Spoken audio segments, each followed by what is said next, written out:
श्री शिवाय नमस्तुभ्यम। स्वागत है आपका शिव पुराण श्री कोटि रुद्र संहिता चौथे अध्याय में अत्रीश्वर की महिमा वर्णन। सूत जी बोले, हे ऋषियों, तपस्या करते हुए महर्षि अत्रि को बहुत समय बीत गया था। एक दिन मुनि ने समाधि से जागकर अनुसुईया से कहा, देवी, मुझे बड़ी जोर की प्यास लगी है। आप कहीं से जल लाकर मेरी प्यास शांत करो। अपने पति की आज्ञा का पालन करते हुए अनुसुईया ने हाथ में कमंडल लिया और पानी लाने के लिए चल दी। साध्वी अनुसुईया पानी की तलाश में इधर उधर घूम रही थी। यह देखकर स्वयं गंगा जी देवी अनुसुईया के सामने आकर बोली, देवी, आप इस समय कहाँ जा रही हैं? तब उनका ऐसा प्रश्न सुनकर देवी अनुसुईया ने गंगा जी से पूछा, भगवती, आप कौन हैं और कहाँ से आ रही हैं? अनुसुईया के प्रश्न का उत्तर देते हुए गंगा जी ने कहा, हे देवी, मैं गंगा हूँ और आपके पतिव्रत धर्म और शिव पूजन से प्रसन्न होकर यहाँ आई हूँ। मैं आपकी कर्तव्य निष्ठा से बहुत प्रसन्न हूँ। मांगो, क्या मांगना चाहती हो? मैं अवश्य ही तुम्हारी इच्छित वस्तु तुम्हें प्रदान करूंगी। गंगा जी के ऐसे वचन सुनकर देवी अनुसुईया ने हाथ जोड़कर विनम्रता से गंगा जी से कहा, हे माते, यदि आप मुझ पर प्रसन्न हैं तो कृपया कर मेरे इस कमंडल को जल से भर दें। मेरे पति प्यासे हैं, मैं उनकी प्यास बुझाना चाहती हूँ।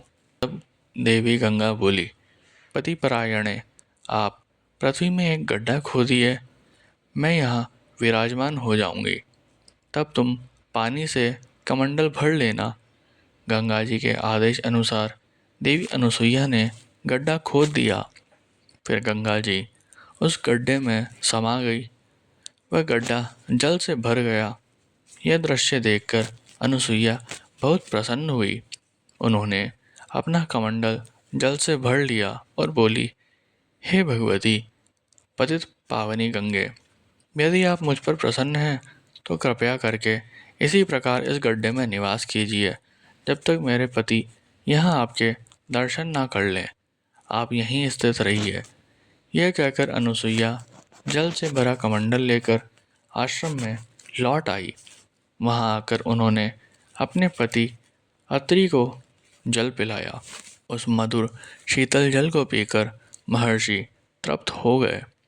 जब उन्होंने अपने आसपास देखा तो उन्हें सूखे फल फूल हीन वृक्ष देखकर ज्ञात हो गया कि अभी तक वर्षा नहीं हुई है। तब उन्होंने आश्चर्यपूर्वक अपनी पत्नी से पूछा, देवी, जब अब तक वर्षा नहीं हुई तो यह शीतल जल कहाँ से आया? अपने पति के वचन सुनकर अनुसुईया ने अपने पति से कहा, हमारी शिव आराधना व आपकी तपस्या से प्रसन्न होकर स्वयं गंगा जी यहाँ पधारी है और हमारे आश्रम की शोभा बढ़ा रही है। ये बताकर अनुसुईया अपने पति को साथ लेकर गंगा जी के पास गई। वहाँ महर्षि अत्रि ने सप्तनिक श्री गंगा जी की स्तुति करना आरंभ कर दिया। तत्पश्चात गंगा स्नान करके संध्या वंदन किया। तब गंगा जी ने दोनों पति पत्नी से वहाँ से जाने की आज्ञा मांगी। तब महर्षि अत्रि बोले, हे पतित पावनी गंगा, यदि आप हम पर प्रसन्न हैं तो कृपया कर सदा के लिए इसी तपोवन में निवास करें। माते, यहाँ विराज कर हमें कृतार्थ करें।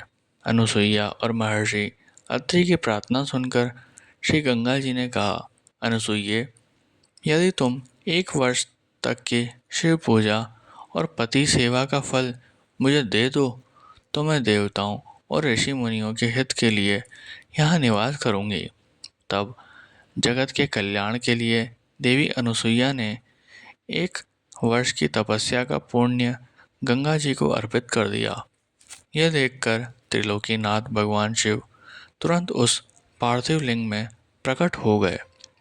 शिव जी के साक्षात दर्शन पाकर पति पत्नी बहुत प्रसन्न हुए और हाथ जोड़कर शिव जी की स्तुति करने लगे। यह देखकर शिव जी बोले, साध्वी, अनुसूये, मैं आपके लोकहित के इस धर्म से बहुत प्रसन्न हूँ। मांगो, क्या मांगना चाहती हो? मैं तुम्हें तुम्हारी इच्छित वस्तु अवश्य प्रदान करूँगा। तब पति पत्नी ने भगवान शिव के दर्शन किए एवं उनका विधि विधान से पूजन किया। भगवान शिव के बार बार पूछने पर अनुसुईया एवं महर्षि अत्रि बोले, हे कृपा निधान देवादिदेव भगवान शिव, यदि आप हम पर प्रसन्न हैं तो आप देवी पार्वती सहित यहीं निवास करें, ताकि यहाँ वर्षा हो, अन्न उत्पन्न हो और सभी प्राणियों का कल्याण हो। तब उनकी बात सुनकर भगवान शिव बोले, हे अनुसुईये व मुनि अत्रि, आप जैसा चाहते हैं वैसा ही होगा। यह कहकर भगवान शिव पार्थिव लिंग में समा गए और अत्रीश्वर नाम से प्रसिद्ध हुए।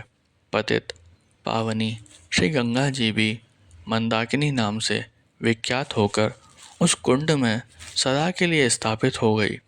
फिर महर्षि अत्रि का वह आश्रम पुनः पहले की भांति हरा भरा हो गया।